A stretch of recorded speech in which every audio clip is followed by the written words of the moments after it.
Hola, bienvenidos a una temporada especial. Estos capítulos van a ser diferentes que los que sacamos los martes. Saldrán los jueves, como hoy, y saldrán esporádicamente. Esta vez les traemos una temporada especial de un tema que me parece importantísimo y quiero aclarar, no es un chiste. Lo que están a punto de ver es un tema importante de lo cual tenemos que hablar. Muchos de ustedes seguramente no saben que en México tenemos penales que son exclusivos para personas que son catalogadas como inimputables ante la ley. ¿Qué es una persona inimputable?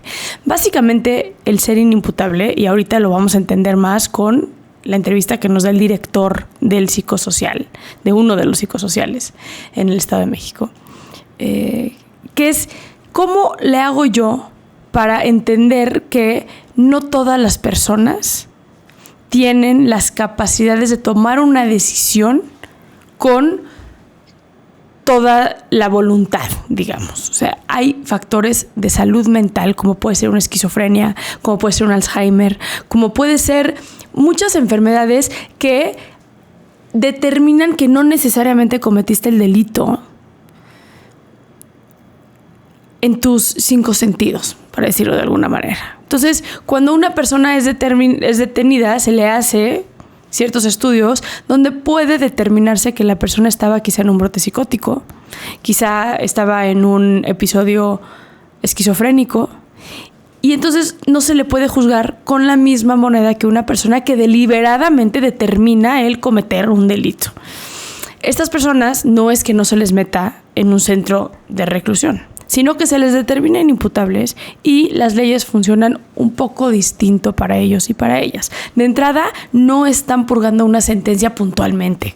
Es una especie como de medida cautelar donde si la persona tiene una red de apoyo, tiene una manera de comprobar que se va a tratar y que no va a volver a cometer un delito, puede salir en libertad.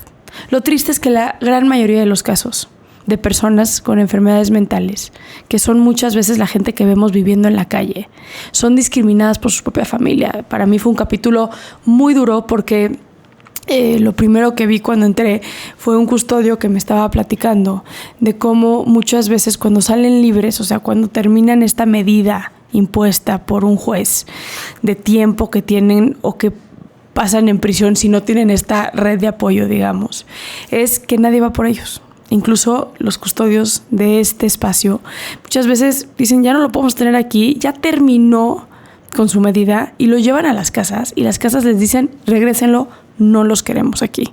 Y creo que es una temporada importante porque nos va a hablar de la importancia que tiene de que hablemos de la salud mental y que generemos espacios para personas con trastornos mentales. Van a escuchar a un director que aparte es un doctor, es un psiquiatra que sabe cómo tratar y cómo ayudar a estas personas que están privadas de la libertad. Y luego van a escuchar 3 testimonios que son muy duros porque como no sabes dónde está en algún caso el brote y dónde está la realidad del delito. Otros casos donde hubiéramos podido prevenirlo si tan solo hubiéramos tenido el conocimiento puntual de decir, mi familiar, mi ser querido está dando señales puntuales de que está entrando en un brote psicótico que lo llevó a matar a su propio hijo. Si hubiéramos podido atender una depresión crónica a tiempo, si tendríamos espacio para personas que tienen daños tan severos y episodios tan severos esquizofrénicos, que no se les eche a la calle, sino que se les genere espacios donde puedan ser atendidos, quizá hablaríamos de un México más inclusivo y más justo. Entonces, los dejo. Vamos a salir con estos capítulos y vamos a cerrar, claro que sí, con la voz de un experto, con un psiquiatra experto en temas de salud mental, quien nos dará y nos hablará mucho más de lo que son estas enfermedades y lo que generan en la persona y sin duda el cómo podemos ayudar a nuestras familias que puedan estar en una situación así. Los dejo con estos 4 capítulos de lo que es la salud mental en personas inimputables. Bienvenidas, bienvenidos a el principio de una serie de capítulos especiales de penitencia, y son especiales porque estamos dentro de un psiquiátrico, un penal psiquiátrico. Poca gente sabe que eso existe, y estamos hoy con el doctor Robledo, que es el director aquí en este centro, en el Estado de México, Nesa Norte, que está categorizado como un centro psiquiátrico, cosa que no existía hace unos años, ¿de acuerdo? Así es el primer centro penitenciario psicosocial que se encarga de atender pacientes o PPL, personas privadas de la libertad con enfermedad mental. Ok. A ver, ¿me podrías platicar un poco, doctor? Antes que nada, gracias por estar en este espacio que trae micrófonos a la cárcel para escuchar más allá del delito, para entender los perfiles de las personas que habitan en las diferentes cárceles de nuestro país. Pero es la primera vez que estamos dentro de un penal psicosocial, y a veces en los medios de comunicación escuchamos mucho la terminología inimputable. Así es. ¿No? ¿Me puedes platicar un poco el perfil de una persona inimputable, que son los que tienes aquí en tu centro? Ok. Estas personas privadas de la libertad, quien determina la inimputabilidad como tal es el juez. El juez solicita una serie de peritajes. Obviamente esto tiene que ser detectado previamente. Entonces en el centro a donde ingresa el PPL, si el médico, el psicólogo del centro detectan alguna patología importante, alteraciones importantes en su conciencia, en su realidad, informan sobre esta situación y se inicia el procedimiento. El juez hace solicita una serie de peritajes hasta que se determina que efectivamente el PPL o el privado de la libertad está cursando con una enfermedad mental. Hay algunos privados de la libertad que tienen una enfermedad mental, sin embargo no son declarados inimputables, porque si llegan a tener esa capacidad de querer y entender el hecho delictivo realizado. Los inimputables no tienen esa capacidad de querer y entender. Lo hicieron en un brote psicótico, lo hicieron estando con la patología activa, y eso de alguna manera es una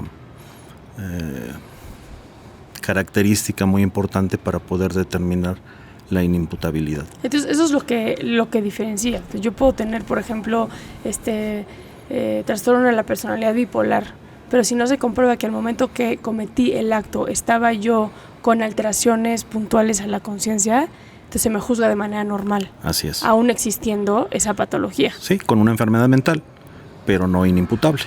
Inimputable es todo aquel que comete el delito sin esa capacidad de querer y entender, porque su patología no le permite lograr entender los hechos o los actos realizados en contra de una o más personas, un delito como tal. Como tal. Así es. Sin embargo, hay una cárcel para estas personas, hay una federal, varios estados tienen cárceles para estas personas. Así es. Porque a veces vemos en la televisión, erróneamente, especialmente en Estados Unidos, estos veredictos que hacen que la persona no estaba en conciencia y por ende no se les pone una sentencia. Aquí sí se les da sentencia. No, igual se les da una medida de seguridad. Okay. Esta medida, a diferencia de una sentencia, la sentencia se le dicta a un privado de la libertad que no tiene ninguna patología o que realizó o cometió el delito estando consciente de ese daño que estaba generando. Las personas privadas de la libertad que son declaradas inimputables tienen una medida de seguridad. Esta medida de seguridad igual está estipulada por años, 5, 10, 15, 20, 25 años, dependiendo del tipo de delito que se haya cometido. La diferencia es que estos privados de la libertad pueden ser entregados a la familia. Okay. Para que la familia se haga cargo en el exterior con el seguimiento médico especializado, la medicación, la psicoterapia. Entonces tienen esa diferencia de los que cometieron un delito y que no son enfermos mentales, que pueden estar entregados a los familiares, y los familiares hacerse cargo del seguimiento en el exterior. Ok, entonces la medida de seguridad no necesariamente implica que tengan que estar privados de la libertad, no implica reclusión. Así es. Los perfiles que tienes aquí recluidos, ¿por qué sí están en reclusión? Bueno, en su mayoría porque son personas privadas de la libertad abandonados por su condición mental. La familia se empieza a alejar porque obviamente no pueden controlar las condiciones de salud de estos privados de la libertad. La mayoría de estos son privados que tienen una dependencia a sustancias tóxicas. Entonces, estando en un medio controlado no existe mayor problema. Aquí, por ejemplo, no hay ingesta de sustancias, ni siquiera de tabaco. Entonces se mantienen en un adecuado entorno y esto mejora la condición de salud mental de los pacientes. No se erradica porque es un padecimiento incurable. Sin embargo, se mantienen una adecuada evolución con el seguimiento, el tratamiento, la psicoterapia, la medicación y alejados totalmente de este tipo de sustancias, mantienen una estabilidad en su patología. Sin embargo, estando en el exterior con la familia, pues obviamente vuelven a estas habitualidades, ingerir drogas, alcohol, y entonces desencadena que se agudice su padecimiento mental y en ese momento, pues bueno, o generen un nuevo delito o incluso agredan o maltratan a la misma familia, ¿no? Entonces la familia lo que hace es abandonarlos. Esa es la salida más fácil. No los dejan aquí, entonces pues obviamente no hay forma de poder entregarlos a la familia para mejorar su condición de vida. Tienen que quedarse aquí. Claro. Dentro de las personas que vamos a entrevistar hay muchas, si no es que todas, que tuvieron el consumo de sustancias. Así es. Platícame cómo funciona un poco el cerebro en el aspecto de, pensarías, o mucha gente podría pensar que las drogas pueden generar alteraciones en la psique. Así es. Pero en este caso, las drogas más que nada disparan una enfermedad previamente existente. Así es. Sí, algún tipo de sustancias, dependiendo del individuo. Los individuos pueden reaccionar de manera totalmente diferente a sustancias. Por ejemplo, hay pacientes que al ingerir marihuana, pues no se genera una situación o una sensación tan extraordinaria. Sin embargo, en algunos sí se presenta esta y esas sensaciones o esas emociones provocadas por la sustancia pueden disparar una psicosis. Empezar a tener alucinaciones visuales, alucinaciones auditivas y una serie de conjuntos de sintomatología que se presenta en cualquier tipo de sustancia y en cualquier persona. Hay algunas que efectivamente ya tienen un antecedente genético para este tipo de padecimientos mentales y el abuso de estas sustancias desencadena la enfermedad o la sintomatología como tal. Hay algunos que son pacientes sanos y que el exceso de este tipo de sustancias puede generar una enfermedad mental. Okay. O sea, existen las dos causas. Las dos causas. Ajá. ¿Cuáles son como los obstáculos principales? Digo, qué padre y respeto mucho el que un médico esté dirigiendo un centro de estos y te agradezco mucho el trabajo que haces. ¿Cuáles son para ti los principales obstáculos como director de un centro como estos? Yo creo que esto principalmente el abandono de la familia. Somos una institución que se dedica a dar atención especializada precisamente a las diversas enfermedades mentales de los cuales tenemos aquí, porque hay variantes en cuanto a diversas enfermedades, y buscamos que el equipo interdisciplinario trabaje de manera constante con ellos para mantenerlos en estabilidad. Sin embargo, el abandono, ¿sí? el cubrir las necesidades básicas como son ropa, zapatos, los alimentos, pues bueno, ellos tienen alimentos, desayuno, comida y cena, son alimentos especiales, incluso dietas especiales para algunos. Entonces ahí no tenemos mayor problema.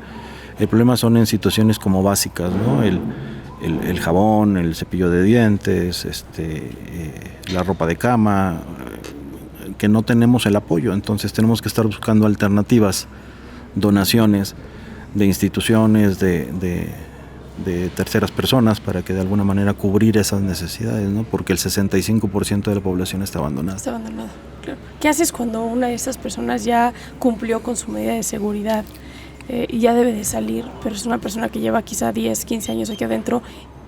¿A quién se le entregas? Ok, tenemos un convenio con el Hospital La Salud de aquí de Iztapaluca. Es un hospital de enfermedades mentales, para atención de enfermedades mentales.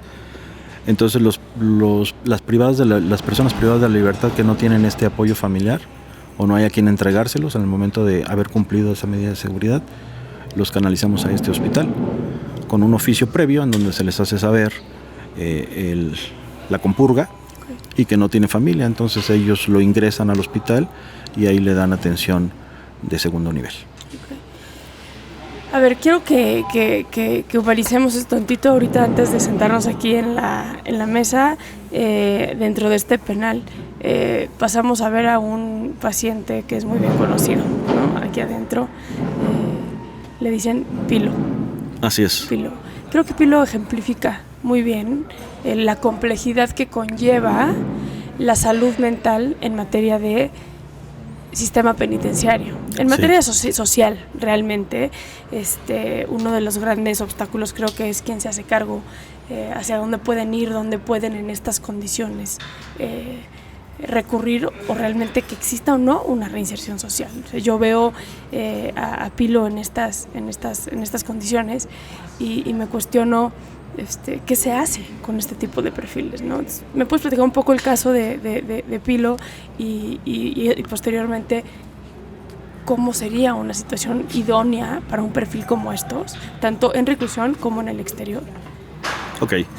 En reclusión quizás tengamos los elementos necesarios o suficientes, por lo menos en este centro, para tenerlos estables, cubriendo todas las necesidades básicas de ellos.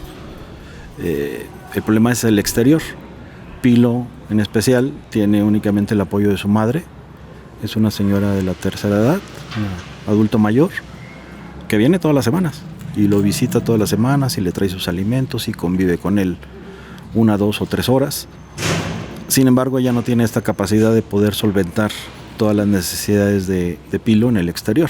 Los medicamentos, me imagino. Los medicamentos, el control de Pilo, porque Pilo, cuando entra en un periodo de agitación psicomotriz, se requiere de mucha gente para poder controlarlo. Entonces ella vive sola, entonces no podría cubrir estas necesidades básicas y pudiera estar en riesgo incluso la integridad de la señora, ¿no? Entonces, en el caso de él, buscaremos las alternativas en un hospital, en el hospital que tenemos convenio, para que a él se le pueda seguir dando el seguimiento y la medicación, sobre todo. A él lo mantiene estable la medicación. Si él deja de tomar medicación, inmediatamente presenta algún brote que puede ser incluso irreversible, ¿no? Si se dio cuenta, presenta autolesiones graves, mutilaciones, porque él mismo se come las falanges, los dedos, ¿no? Entonces su umbral al dolor es totalmente alto, entonces él no logra identificar este dolor como lo identificamos el resto de las personas, ¿no? Entonces eso exacerba la gravedad de su padecimiento. Se comió sus dedos, se comió sus testículos y se comió sus ojos. Así es. ¿Esto es parte del brote psicótico en el cual él está o se considera como un tema de automutilación con objetivo de quitarse la vida? ¿Cómo lo analizas tú? No es con el objetivo de quitarse la vida, más bien es las culpas que le generan todo su entorno familiar y su entorno social. Okay. Sí. ¿Podrías disminuir eso un poco en idioma no médico, sí, para quienes nos están escuchando? Sí, la vida que tuvo en el exterior no fue la más favorable, okay, con muchísimas necesidades que cubrir y que no fueron cubiertas. Trabajaba para poder mantener a su mamá y ganaba 4 o 5 pesos, lo cual no le generaban la satisfacción para poder brindarle a la mamá todo lo que ella necesitaba. Claro. Entonces esta culpa de no haber podido lograr quizás lo que se había establecido para poder mantener las condiciones de vida de la mamá en el exterior, eso le generan culpa y eso provoca que él se automutile, okay, estando en un brote psicótico. Cuando él está en buenas condiciones ni siquiera lo piensa, ¿no? Pero cuando entra en un brote psicótico, el primer instinto es generarse daño, ¿no? No lo hace para morir, pero sí para de alguna manera mejorar esas condiciones de culpa que tiene. Okay. Entonces sí hay culpa, o sea, hay recuerdo del brote psicótico. O sea, una persona, por ejemplo, ahorita vamos a platicar con varios que están por temas de homicidio. Cuando salen de ese brote, ¿cómo es ese manejo de culpa en estos, bueno, ya en estos espacios, ¿no? ¿Existe la culpa? ¿Existe recuerdo de cuando está el brote psicótico o no siempre? No siempre, pero en su mayoría sí. Okay. Y esto es lo que les genera la exacerbación de la sintomatología. Cuando ellos recuerdan que generaron daño a la familia principalmente, porque la mayoría de los privados de la libertad que tenemos aquí generaron daño a la familia. homicidio contra la familia, abusos sexuales contra la familia y demás. Entonces este daño, más bien esta culpa por el daño generado hacia alguien a quien tenían que haber protegido y lastimaron, les genera una culpa irreversible, ¿no? Que tratamos nosotros de trabajar, o más bien que trabajamos con ellos de manera diaria para evitar o para disminuir esa culpa que ellos presentan, porque esto es lo que lleva al suicidio en ellos, ¿no? Entonces, lo que evitamos es precisamente eso, que ellos lleguen al suicidio dentro de la institución. Entonces buscamos todas las alternativas y todas las herramientas que tenemos administrativamente y técnicamente con las diferentes áreas para que ellos mejoren esta condición de vida y vaya disminuyendo la culpa generada y haciéndoles conciencia de que fue provocado por una enfermedad mental, que ellos no tenían esta capacidad de querer y entender el daño que estaban generando, ¿no? Que es lo muy complicado para poder trabajar o que ellos logren entender esa parte, ¿no?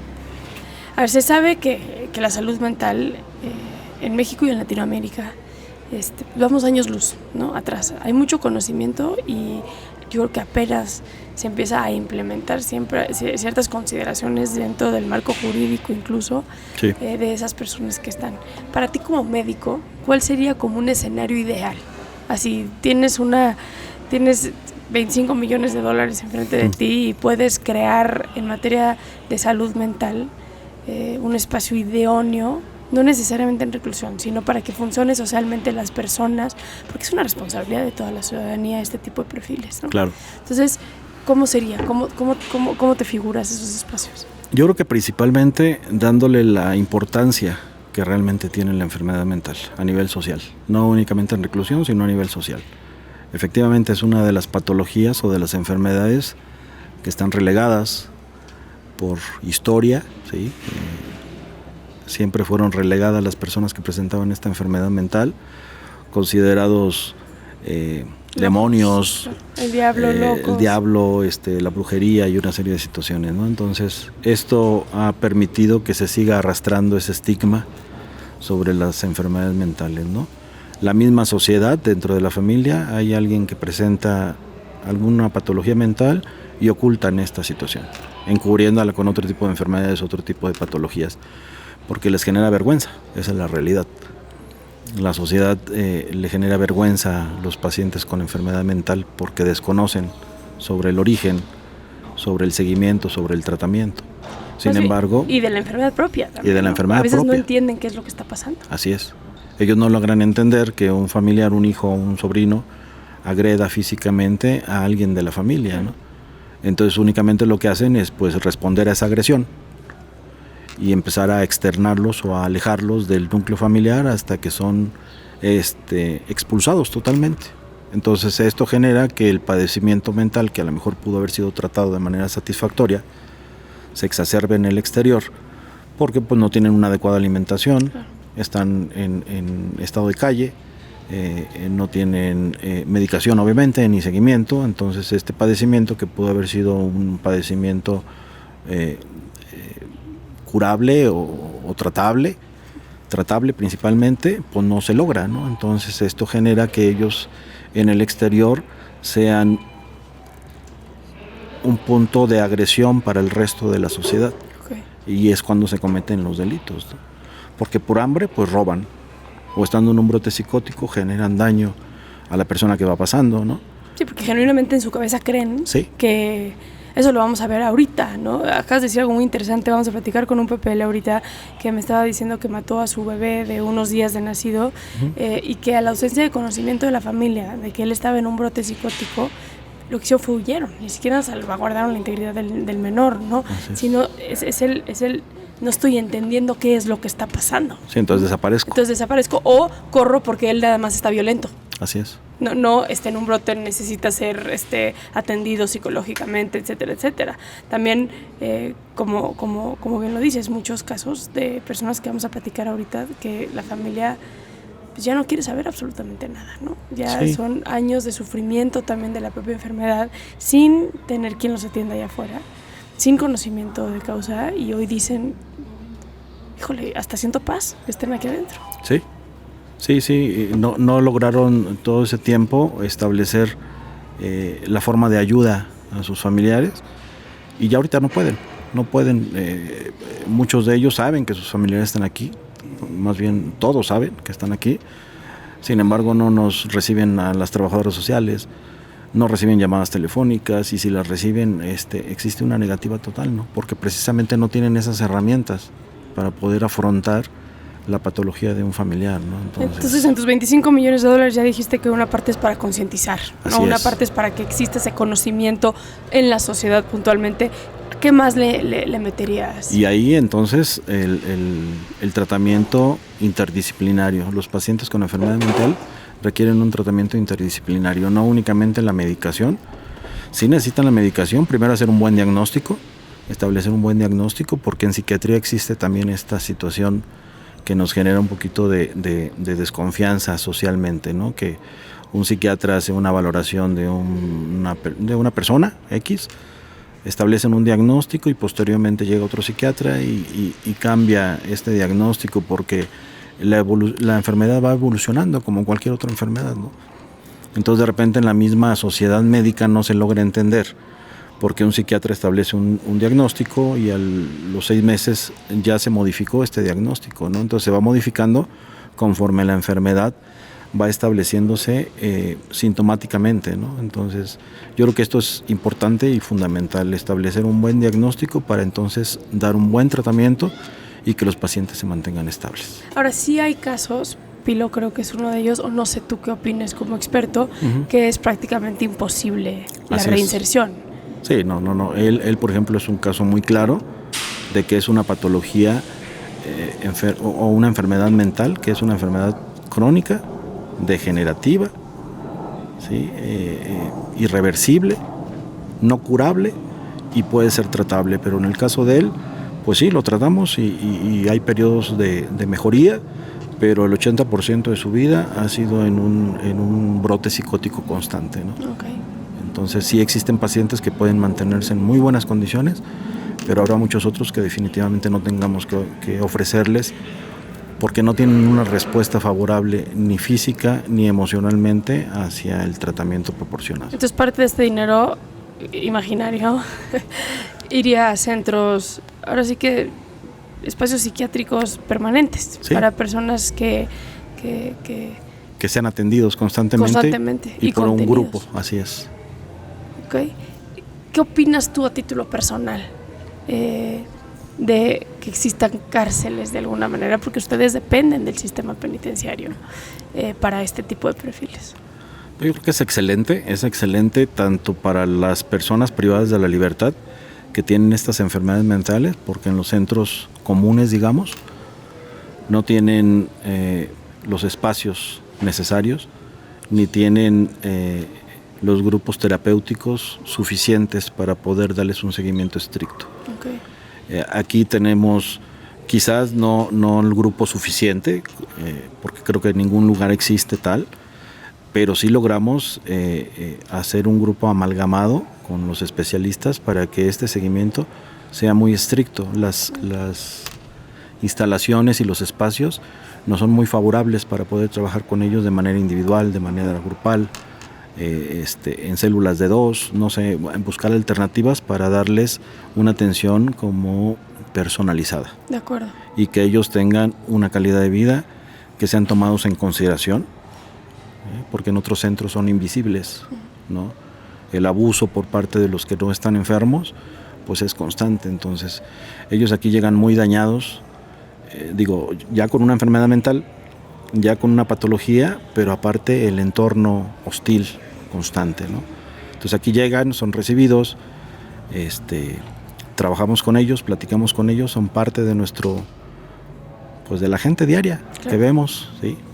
No como la familia, pero sí gente cercana, nos ven a nosotros como gente cercana. Sí, ahorita me quedó claro, Pilo se te aventó al abrazo. Sí. Se te aventó al abrazo, una necesidad afectiva, así aparte de que tuvo que tocarte para ver quién eras. Para saber quién era. Porque ya no tiene sus ojos, pero sí, y hubo otro PPL con el que platiqué, que no sé si vamos a entrevistar, pero que me decía que en su familia había varios casos de esquizofrenia y se refería con mucha cotidianidad y con mucha naturalidad, más bien, el que algunos de sus primos los tienen amarrados. Sí. Eso también es parte de la conciencia, ¿no? El decir, ya no sé qué hacer, pues lo amarro aquí. Sí. Y pues la propia enfermedad va generando este ambiente violento y hostil que desafortunadamente termina en estos casos de terror que vamos a escuchar en estos cuatro capítulos, ¿no? Así es. Doc, gracias. Es lamentable. Gracias por lo que haces, y me encanta que podamos dar a conocerte y conocer este espacio, porque creo que es muy importante que la gente sepa. La gente va a llenar de preguntas y te afirmo que va a ser una que es cómo pueden ayudar. Sí, ¿qué claro. necesitas? ¿Qué necesitas? O sea, si se fueran a hacer colectas, donaciones, ¿dónde están tus necesidades puntuales en el centro? Pues principalmente situaciones muy básicas, ¿no? De uso personal, que son shampoo, jabón, pasta de dientes, cepillos de dientes, chanclas, zapatos, tenis, ¿no? ¿Qué características tienen? Veo que no pueden usar agujetas. No pueden usar agujetas únicamente. Los pants, igual, por ejemplo, pants, es muy común. Ellos aquí los tenemos mucho tiempo con pants, es más cómodo para ellos, es más fácil de ponérselos. Algunos tenemos con discapacidad, aparte de su enfermedad, discapacidades físicas, entonces se complican. Buscamos que el uniforme sea lo más cómodo posible para ellos, ¿no? Que no se les dificulte amarrarse, abotonarse, una serie de situaciones que van perdiendo estas habilidades, ¿no? Okay. Normalmente es lo que requerimos para ello, azul y beige. De acuerdo. Así es. Ok, pues muchas gracias, Doc, por este espacio.